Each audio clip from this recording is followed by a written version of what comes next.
दिन कर्ण मन ही मन अपने इस अपमान की गलानी में जलता रहा। कुछ समय बाद राजा चित्रवत ने अपनी पुत्री राजकुमारी अंसावरी का स्वयंवर किया। उसने दूर दूर के राजाओं को आमंत्रित किया। उस स्वयंवर में खंड खंड के राजा आए हुए थे। उसी समय भगवान सूर्यदेव कर्ण के पास आते हैं तो कर्ण कहने लगता है, पिताश्री, मैं आपका पुत्र हूँ, ये कोई जानता नहीं, और मैं एक सूत पुत्र नहीं हूँ, ये कोई मानता नहीं है। इस सत्य और असत्य के बीच मेरा जीवन एक शून्य पर अटका हुआ है। न जाने मेरा जीवन एक अपराध का दंड क्यों बन गया है, जिसमें मेरा कोई हाथ नहीं है। सूर्यदेव कहते हैं, पुत्र, नियति के कुछ खेल ऐसे भी होते हैं जिनके विषय में नियति के अतिरिक्त कोई कुछ जान ही नहीं सकता, और नियति वो तो बस खेल खेलने में हर वक्त व्यस्त रहती है, अपने खेल का कारण नहीं बताती। मैं तुम्हारे मन की पीड़ा से परिचित हूँ, किंतु उदासी उसका उत्तर नहीं है पुत्र।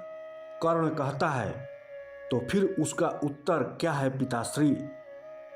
सूर्यदेव कहते हैं, उसका उत्तर यह है पुत्र कि उठो और संसार को दिखा दो कि कर्ण जन्म से महान है। उठो और संसार को अपने पराक्रम और प्रताप का परिचय दो। दिखा दो संसार को कि क्षत्रिय जन्म से नहीं, आदमी अपने कर्म से होता है। बता दो इस संसार को कि तुम लोहे की ऐसी चट्टान हो जिससे टकराने वाला चूर चूर हो जाता है, एक ऐसी चलती नदी हो जिसे कोई बाण, कोई तट नहीं रोक सकता। उठो पुत्र और वहाँ जाने की तैयारी करो जहाँ भाग्य लक्ष्मी तुम्हारी राह देख रही है। तब कर्ण कहता है, कहाँ पिताश्री? तो सूर्यदेव कहते हैं, राजकुमारी अंसावरी के स्वयंवर में। तब कर्ण कहता है, नहीं पिताश्री नहीं, उस स्थान पर पांव धरना भी मेरे सम्मान की मृत्यु होगी।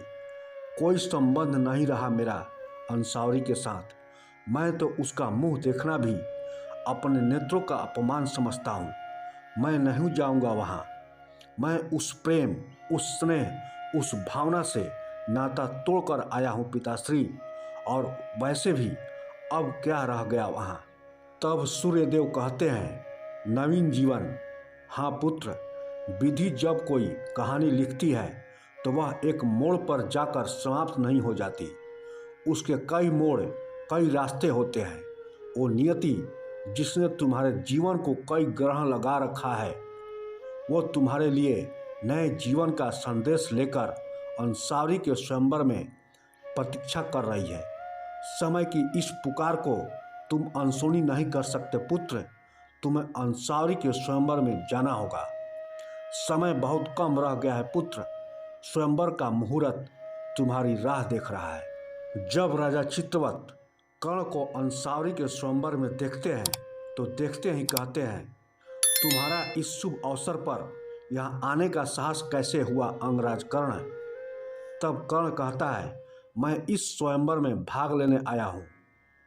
तो राजा चित्रवत कहते हैं, अंगराज, तुम्हारा इस स्वयंवर में कोई स्थान नहीं है। तो कर्ण कहता है, राजकुमारी के स्वयंवर में भाग लेना मेरा अधिकार है महाराज। अधिकार का कारण आप अच्छी तरह जानते हैं। मैं इस भरी सभा में कारण को बताकर आपका अपमान नहीं करना चाहता। तभी स्वयंवर में उपस्थित सभी अन्य राजकुमारों ने कहा, अगर अंगराज कर्ण इस सभा में भाग लेंगे तो हम सभी लोग चले जाएंगे, क्योंकि नियम के अनुसार स्वयंवर में केवल क्षत्रिय राजकुमार ही भाग ले सकते हैं। अंगराज कर्ण, आप हमारे बराबर के नहीं हैं।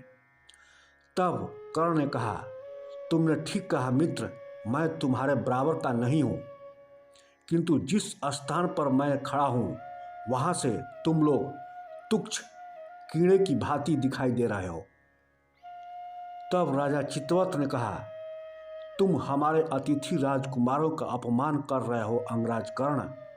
तब अंगराज कर्ण ने कहा, अपमान तो आपने किया है महाराज। मेरे स्थान पर इन राजकुमारों को आमंत्रित करके आपने अपमान इनका किया है। आपने अपमान अपनी पुत्री का किया है। आपने अपमान मेरा किया है। यदि तुम या तुम जैसा कोई एक राजकुमार, बल्कि ये सब के सब राजकुमार मिलकर एक वक्त भी मेरा राह रोक ले तो मैं स्वयं स्वयंवर से चला जाऊंगा। मैं ललकारता हूँ तुम्हें, तुम्हारे सारे राजकुमारों को और तुम्हारी क्षत्रियता को। रोक सकते हो तो रोक लो मुझे। राजा चित्रवत आदेश देते हैं कि इस दुष्ट को बंदी बना लिया जाए। तभी अंगराज कर्ण अपने युद्ध कौशल को दिखाते हुए सारे क्षत्रिय राजकुमारों सहित राजा चित्रवत को बंदी बना लेता है। और कर्ण कहता है कि सच बताइए महाराज, यहाँ उपस्थित सभी क्षत्रिय राजकुमारों में से एक भी राजकुमार मुझसे ज़्यादा वीर या मुझसे ज़्यादा बड़ा धनुर्धर है? राजा चित्रवत ने कहा, नहीं। तभी कर्ण कहता है, तो फिर आपको मुझे अपनी पुत्री का कन्यादान करने में क्या संकोच है? कहिए अपनी पुत्री से कि वो वरमाला मेरे गले में डाल दे। तभी राजा चित्रवत अपने पुत्री को आदेश देते हैं कि वरमाला अंगराज कर्ण के गले में डाल दो। तब अंगराज कर्ण कहता है, तुम्हें तो मुझसे प्रेम था न राजकुमारी, क्या तुम्हें प्रसन्नता नहीं हुई कि हमारा प्रेम विवाह के अटूट संबंध में बदलने जा रहा है? यह वरमाला मेरे गले में नहीं डालोगी? राजकुमारी ने कहा, अपने पिताश्री के प्राण बचाने के लिए मैं कुछ भी कर सकते हूँ राजकुमार। तब अंगराज कर्ण कहता है, ठहरो। जिनके हृदय में भय और आडंबर अपना डेरा बना लेते हैं, उनके हृदय में प्रेम अपना डेरा कभी नहीं बनाता।